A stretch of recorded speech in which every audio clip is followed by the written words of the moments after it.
This is Technoman 913960 with a video in relation to Call of Duty Black Ops 6 Zombies Liberty Falls, trying to build a jet gun in a decent period of time. I saw an amazing video where a person was able to do this in 2 levels, and I think that's amazing. I consider a real good time is 6 levels. So I'm going to give certain suggestions and show the objectives in relation to it. 100 essence collected from doing that procedure right there. I'm going to open the hotel room, which is part of the scenario. Kill these, hoping I get a good amount of salvage right there. Not too good, but I'll go from that point on. The primary objective, in regards to the early stages, is collecting enough essence and salvage to allow the procedures to be consumed. One is the essence to get access to the places you need to go. The salvage is being the fact that you're going to need at least 1,250 salvage in order to purchase the Mangler cannon, because the Mangler will not come out till level 11. With that information, please stand by. Okay, it would be really good if you were able to carry a double points gobble gum into the scenario here, but unfortunately I don't have them, which is going to make it a little bit more difficult. Now, there is a double points all the way on that water tower out there, but I'm using a Maelstrom shotgun and I'm not going to be able to hit that. But there are a couple of things that I could actually do here to try to benefit the scenario in regards to gaining the essence necessary. One of them is actually going to be toting this guy around, opening up this area, which is leading to our first objective, and coming here by Ollie's Comics. Once I do that, if I go ahead and shoot above the AC unit here, I can collect a bonus points that's going to give me 500 in essence, okay? The next thing is I'm going to come around here and begin the so-called procedure of objective number 1, since I have whatever finances involved. And that's reporting to Lily's flower pot and collecting this water valve off the spigot. In the right hand corner, you can see that that was successful. We're at the base of level number 3, and I'm toting one guy around for the convenience of it. So I just wanted to mention that you're really hoping that you get good salvage drops, that you get double points to appear, bonus points and things to that effect as well. I'm going to go ahead and clear the level, get one zombie remaining on level 4, standby. Here it is, down to one zombie remaining, carrying 3390 and 650. Still not enough finances, but I'm going to go ahead and move because we're trying to do this at least by 6. So I'm going to go ahead and I'm going to open up this cave right here. And I do have enough finances to open up this doorway, which is very important. And I will explain what I mean by that. This is a very good procedure. This is the longest procedure right here. This and the next objective, which would be 3. This is objective 2, which is pressurizing the gauges within the bowling alley. But the real good procedure is focus your attention on the objective, of course, but remembering the fact that your trajectory wants to steer towards this tree located in the front of the bank when you exit right here at Liberty Falls. So let's go ahead and begin from there and see if we get lucky. Okay. So the first thing I got to do in regards to objective number 2, shoot that plate off, apply the water valve with square and hold square to begin pressure. Now once I get hit a couple of times by this single zombie right here, what I'm going to do is I'm going to release the valve. You can see the pressure gauge in my HUD is in the upper left hand corner. And I'm going to shoot immediately for this tree and hook around it, okay? Now this isn't really important in this stage right here with this one zombie, but it is critical when the zombies start piling on. Another thing, which is now, okay, the pressure gauge release, so I'm still on 4. But I do want to explain certain things, such as that suggestion and tip right there, which I believe is critical, is that behind the bus in this location, there is a double There is no double points. That's a power up that's located there, so you could disregard that. Anyway, it's good to know for the video.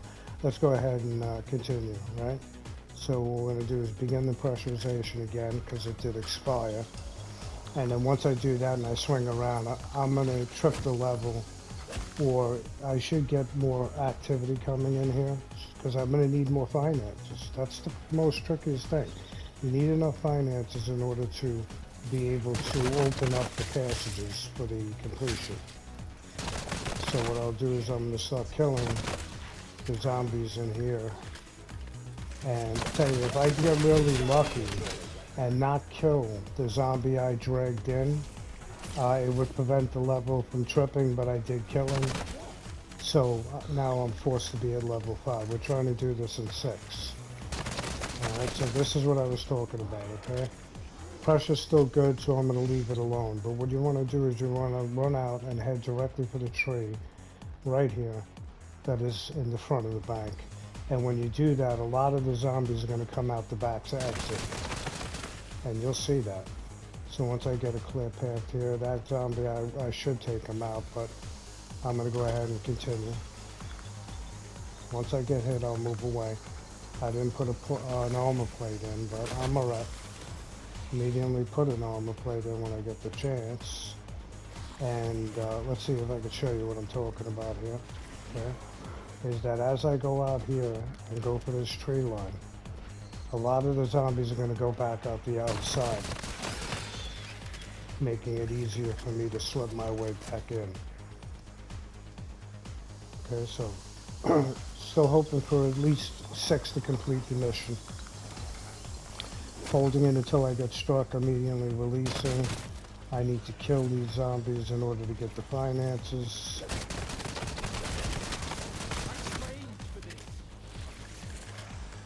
I actually would like to even draw some out here. Keeping my eye on the pressure gauge in the upper left-hand corner of my HUD. Okay, so let them get a little close. Slip around the back. Still need a good amount more of essence in order to open that next gate. Hold the pressure gauge down. Wait till I get hit. I'm hit. Move out. Kill some of these zombies off.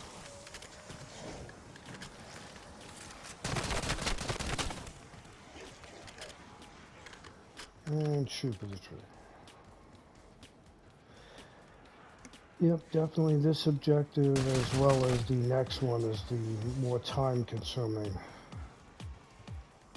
Okay, got about 1,300. Still gonna need at least $2,000 to open that gate up top. So I don't want to blow this valve until I have enough to open that next section.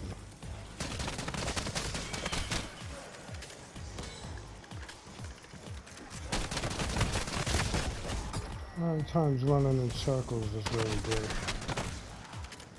So-called circle shot.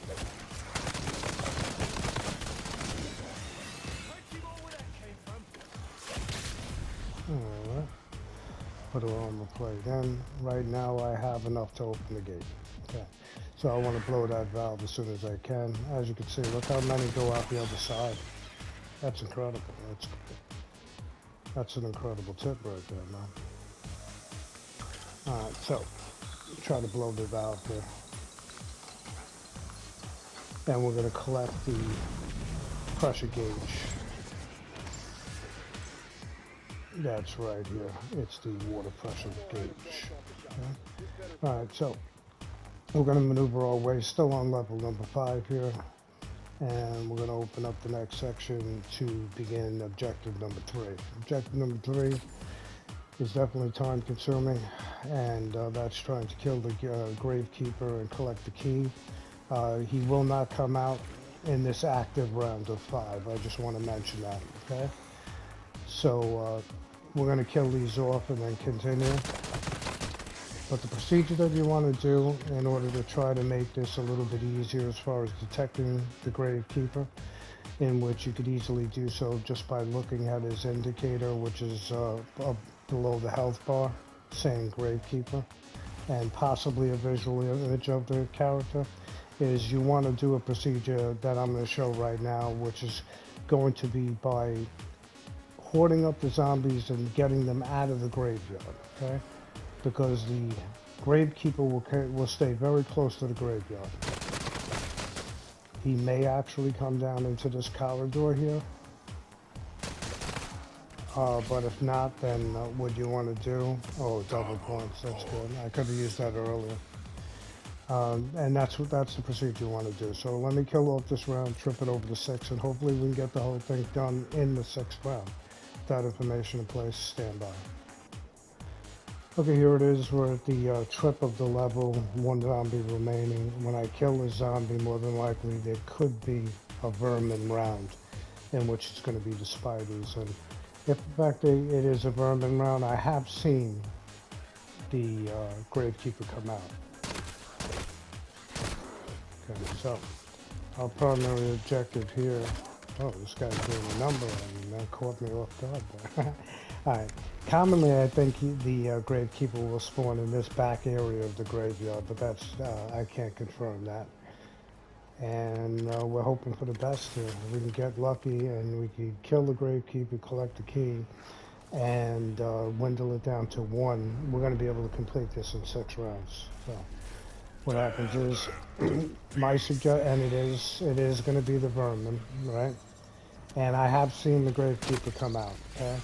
Now what happens is, the way you want to do it in a round such as this, is you want to leave the graveyard.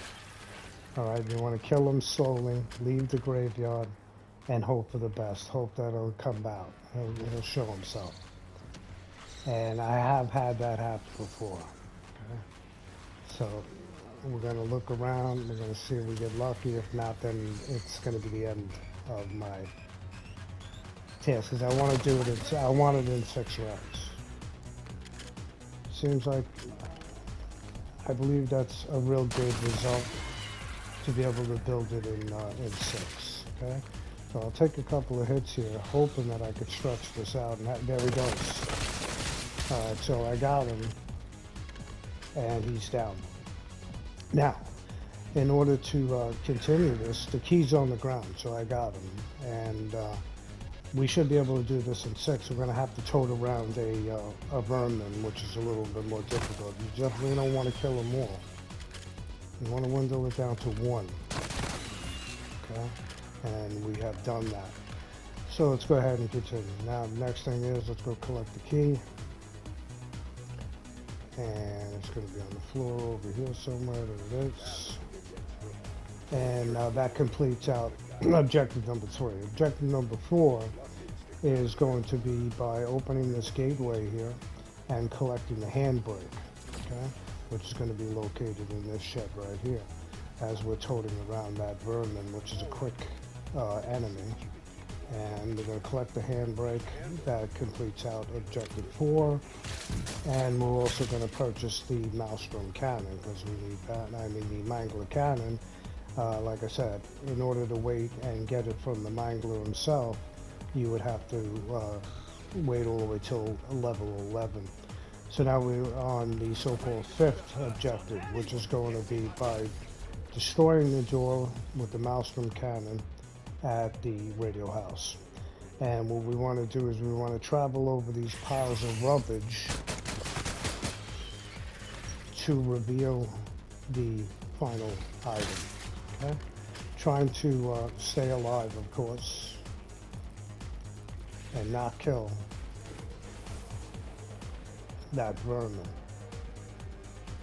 Okay, so we'll go here. There it is. And we'll give a little room here. Go barehanded to run faster. And we're going to collect the final item, which is electrical wires. And we are going to build the jet gun. And it was successful in a 6-round, 6-level area. And that's the best that I could do. But like I said, I saw a miraculous video where the guy was able to do it in 2 levels, and I think that's amazing. So either way, we'll come up here, we'll go to the desk, craft the weapon, collect the weapon. Jump around here. Come down right here. Kill off that vermin, which is going to push it to level 7, but you can see we did it in 6. And we have now obtained the jet gun. Hopefully that information will be useful for anybody that watches it. Good luck. Tech number 913960, I'm out of here.